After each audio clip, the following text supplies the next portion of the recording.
আসসালামু আলাইকুম। ওয়ালাইকুম সালাম ওয়া রাহমাতুল্লাহি ওয়া বারাকাতুহু। এই যে আপনাদের মধ্যে একটা ক্যালেন্ডার দেখতেছি, সৌরজগতে রাসূল সাল্লাল্লাহু আলাইহি সাল্লামের বেলায়েত বর্ষপঞ্জি 1457। আমাদের এই বিষয়ে একটু তথ্য দিন তো। ধন্যবাদ আপনাকে। বিসমিল্লাহির রহমানির রহিম। ইয়া ফির আল মদদ, ইয়া ফির আল মদদ, ইয়া ফির আল মদদ। আহলেবাদ পরমবাদ, জয় বিশ্ব মানবতাবাদ। সম্মানিত তরিকতপন্থী আহলেবাদ অনুসারী ভাই ও বোনেরা, আপনাদের প্রতি খোদার অশেষ রহমত ও করুণা বর্ষিত হোক। সকলের সদয় অবগতির জন্য বিনীতভাবে জানানো যাচ্ছে যে 1400 হিজরি পর্যন্ত রাসূল সাল্লাল্লাহু আলাইহি ওয়াসাল্লাম এর সঠিক জন্ম ও ওফাত দিন তারিখ পাওয়া যায় না। সৌরজগতের তিনটি পথ খুঁজে পাওয়া যায়, একটি খ্রিস্টাব্দ, একটি বঙ্গাব্দ আর একটি বেলায়েত সাল। খ্রিস্টাব্দ চালু হয়েছে যীশু খ্রিস্টের জন্ম তারিখ হতে, বঙ্গাব্দ চালু হয়েছে শ্রী শ্রী রামচন্দ্রের জন্ম তারিখ হতে, আর বেলায়েত সাল রাসূল সাল্লাল্লাহু আলাইহি ওয়াসাল্লাম এর জন্ম তারিখ হতে চলে আসছে। 1440 বছর পর্যন্ত রাসূল সাল্লাল্লাহু আলাইহি ওয়াসাল্লাম এর বেলায়েত সাল খুঁজে পাওয়া যায় না। এ যাবৎ বহু বই পুস্তক রাসূল সাল্লাল্লাহু আলাইহি ওয়াসাল্লাম এর উপরে লেখা হয়েছে, কিন্তু রাসূল সাল্লাল্লাহু আলাইহি ওয়াসাল্লাম এর সঠিক জন্ম ও ওফাত দিন তারিখ কেহ নির্ণয় করতে পারে না। 24 ঘন্টায় দিন, 7 দিনে সপ্তাহ, 30 দিনে মাস, 40 দিনে কাল, 365 দিন 5 ঘন্টা 48 মিনিট 47 সেকেন্ডে এক বছর। সৌরজগতে 1400 বছর রাসূল সাল্লাল্লাহু আলাইহি ওয়াসাল্লাম এর দিনকে অন্ধকারে রাখা হয়েছে। ধর্মের কাজ চালানো হয়েছে খ্রিস্টাব্দের মাধ্যমে, মুসলমানদের করা হয়েছে বেদিনের অধীন। রাসূল সাল্লাল্লাহু আলাইহি ওয়াসাল্লাম এর 51 বছর বয়সে মক্কা হতে মদিনা গমনের দিন হতে হিজরি সাল গণনা শুরু করা হয়। হিজরি সাল 355 দিনে বছর। সূর্যের চারিপাশে ঘুরে আসতে 10 দিন বাকি থাকে, তাই চন্দ্রবর্ষ দ্বারা সৌরজগতে এক পাক হয় না। 1440 বছরে রাসূল সাল্লাল্লাহু আলাইহি ওয়াসাল্লাম এর কালেমা নিয়ে চন্দ্রবর্ষ সূর্যের চারিপাশে এক পাক দিতে পারে নাই। চন্দ্রবর্ষের এক পাক দিতে সময় লাগে 1890 বছর। আমরা হালেবাত মুসলমান অনুসন্ধান করে জেনেছি সবকিছু ঠিক ছিল। মুনাফিক এজিদের খপ্পরে পড়ে আমরা রাসূল সাল্লাল্লাহু আলাইহি ওয়াসাল্লাম এর দিন তারিখ হারা হয়েছি, বেলায়েত সাল হারিয়ে ফেলেছি। অবশ্যই এমন কেউ চাইবেন না যে ভুল ঠিকানায় চিরদিন পড়ে থাকি। আমিও পারি নাই, অন্তর মেনে নিতে পারে নাই বিভ্রান্তিকর দিন তারিখ। সূর্যের চারিপাশে পৃথিবী আগেও যেভাবে চলছিল এখনো সেভাবে ঘুরছে। চাঁদ যে নিয়মে পৃথিবীর চারিপাশে 29 দিন 13 ঘন্টা 59 মিনিট 36 সেকেন্ডে ঘুরছিল, আজও সে নিয়ম চালু আছে। তাহলে কেন রাসূল সাল্লাল্লাহু আলাইহি ওয়াসাল্লাম এর দিন তারিখ খুঁজে পাওয়া যাবে না? তাই অন্ধকার পথে গুনতে থাকি রাসূল সাল্লাল্লাহু আলাইহি ওয়াসাল্লাম এর দিন তারিখ। আমি 60টি জন্ম তারিখ পেয়েছি বিভিন্ন তর্জমায়, তারপরও কেহ নিশ্চিত হতে পারে নাই রাসূল সাল্লাল্লাহু আলাইহি ওয়াসাল্লাম এর দিন তারিখ কোনটি সঠিক।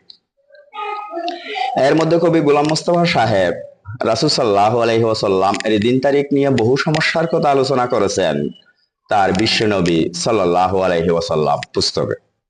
570 খ্রিস্টাব্দ বলা হয়েছে, কিন্তু কি সাল কত তারিখ ছিল তা উল্লেখ করা হয় না। আবার বলা হয়েছে 12ই রবিউল আউয়াল, কিন্তু কত হিজরি সাল ছিল তা বলা হয় না। জন্ম তারিখের তাও যতটুকু উল্লেখ আছে, ওফাত তারিখের কিছুই লেখা হয় না।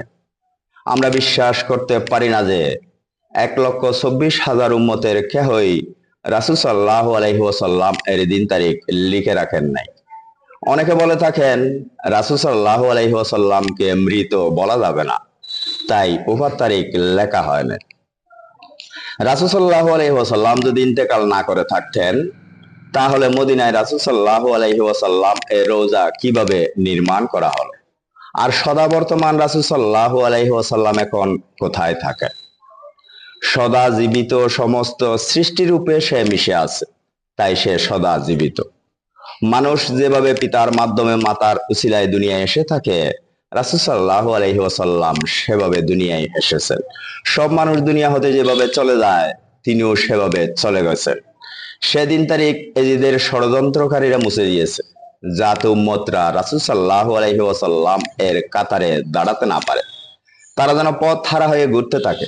যেভাবে আমরা দুনিয়ায় রাসূল সাল্লাল্লাহু আলাইহি ওয়াসাল্লাম এর দিন তারিখ হারা হয়ে আছি,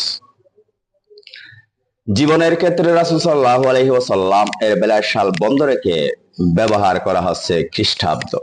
তাহলে আমরা রাসূল সাল্লাল্লাহু আলাইহি ওয়াসাল্লাম এর উম্মত হলাম কিভাবে? রাসূল সাল্লাল্লাহু আলাইহি ওয়াসাল্লাম প্রথমে আল আকসা মসজিদের দিকে নামাজ পড়তেন। খ্রিস্টান ও ইহুদিরা বলাবলি করতে লাগলো যে মুহাম্মদ সাল্লাল্লাহু আলাইহি ওয়াসাল্লাম যদি আলাদা নবী হয়ে থাকেন, তাহলে তার সেজদা আর আমাদের সেজদা একই দিকে হয় কিভাবে? তেমনি আমরা যদি রাসূল সাল্লাল্লাহু আলাইহি ওয়াসাল্লাম এর দিন তারিখে ফিরে আসতে না পারি, তাহলে আমরা বেদিন হতে আলাদা হলাম কিভাবে? আদিমানব হযরত আদম আলাইহিস সালাম এর 3514তম বংশধর 4,92,000 বছর পর 40 শাখার কাল পহেলা বেলায়েত সাল 12 সেপ্টেম্বর 570 খ্রিস্টাব্দ 28 ভাদ্র 24 বঙ্গাব্দ পূর্ব 12 রবিউল আওয়াল 51 হিজরি পূর্ব রোজ সোমবার, সময় সুবহ সাদেক, রাসূল সাল্লাল্লাহু আলাইহি ওয়াসাল্লাম এর শুভ জন্মদিন। আলহামদুলিল্লাহি রাব্বিল আলামিন। পহলা অন্তিম কাল 63 বেলায়েত সাল 7 ডিসেম্বর 631 খ্রিস্টাব্দ 23 অগ্রহায়ণ 37 বঙ্গাব্দ 12 রবিউল আওয়াল 13 হিজরি রোজ সোমবার, সময় সুবহ সাদেক, রাসূল সাল্লাল্লাহু আলাইহি ওয়াসাল্লাম এর পরলোক গমন। ইন্না লিল্লাহি ওয়া ইন্না ইলাইহি রাজিউন। রাসূল সাল্লাল্লাহু আলাইহি ওয়াসাল্লাম এর জন্ম হতে পরলোক গমন পর্যন্ত দিনের পরিমাণ 22,366 দিন। আলহামদুলিল্লাহি রাব্বিল আলামিন। রাসূল সাল্লাল্লাহু আলাইহি ওয়াসাল্লাম এর জন্ম হতে আজ অবধি দিনের পরিমাণ 5,31,695 দিন। আলহামদুলিল্লাহি রাব্বিল আলামিন। আজ শরীয়ত দিন, গ্রহ শুক্র, 21 নিরাকার কাল 1457 বেলায়েত সাল।